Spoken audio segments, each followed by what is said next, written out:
4 तारखेला सुनावणी आहे. नेमकं मागच्या वेळेस वाल्मिक कराडांचा दोषमुक्ती अर्ज फेटाळला होता. संपत्ती जप्तीच्या संदर्भामध्ये देखील सुनावणी होणार आहे.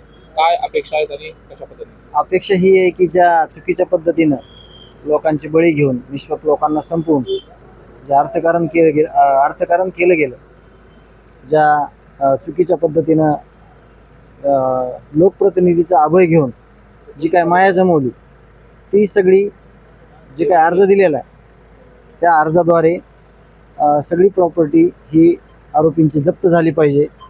तरच त्यांना लक्षात येईल की हे चुकीच्या पद्धतीनं जे अर्थकारण केलं गेलं होतं ते कुठल्याच कामाला येणार नाही आणि ती सरकारच्या खजिन्यामध्ये जमा करावी, असं आम्हाला अपेक्षा आहे एवढी कुटुंबियाला, की ही सगळी प्रॉपर्टी त्यांची जमा झाली पाहिजे.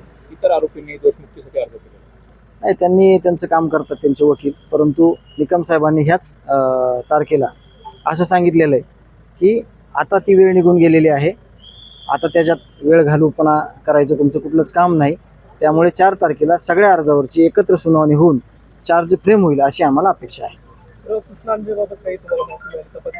तपास यंत्रणाला जर आपण चौकशी केली तर ते असं म्हणतायत की त्याच्या मागावर आहेत आम्ही, परंतु आता त्याच्यासाठी काय करावं लागेल याच सगळ्या बैठकीच्या माध्यमातून किंवा सगळ्यांना विचारात घेऊन याच्यासाठी काय करता येईल, याबाबत गांभीर्यानं काय विचार करता येईल हे बघणं सुद्धा खूप महत्त्वाचं आहे. रोहित पवार यांनी आरोप केला होता की 1000 कोटीची प्रॉपर्टी वाल्मिक कराडांची आहे आणि ती जप्त करावी, विशेषतः ते पार्टनर शोधावेत.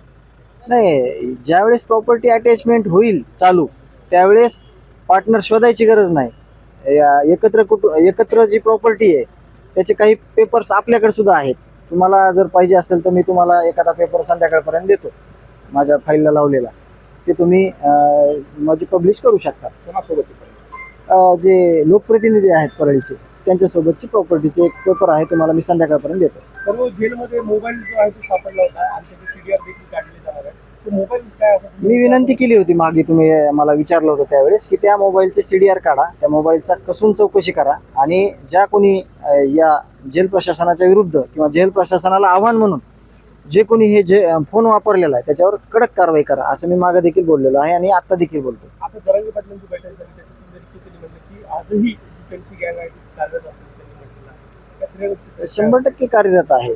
बगल बच्चे त्यांच्याकडे 2 गोष्टी होत्या. एक तर मुख्य आरोपी बाहेर येणार आहे म्हणून जे पीडित कुटुंब आहेत त्यांनी बाहेर न येण्या यासाठी ते रील्स बनवत होते, कमिंग सून म्हणत होते. आणि दुसरी गोष्ट अशी की त्यांना एवढं अज्ञान होतं की एवढी मोठी घटना घडलेली असताना या एवढ्या मोठ्या माणसाला अटकच होऊ शकत नाही, म्हणजे कायदा ह्यांच्यापेक्षा मोठा झाला, म्हणजे कायद्यापेक्षा हे मोठे झाले असं हे भासवत होते. तर त्याचा तो प्रकार आहे.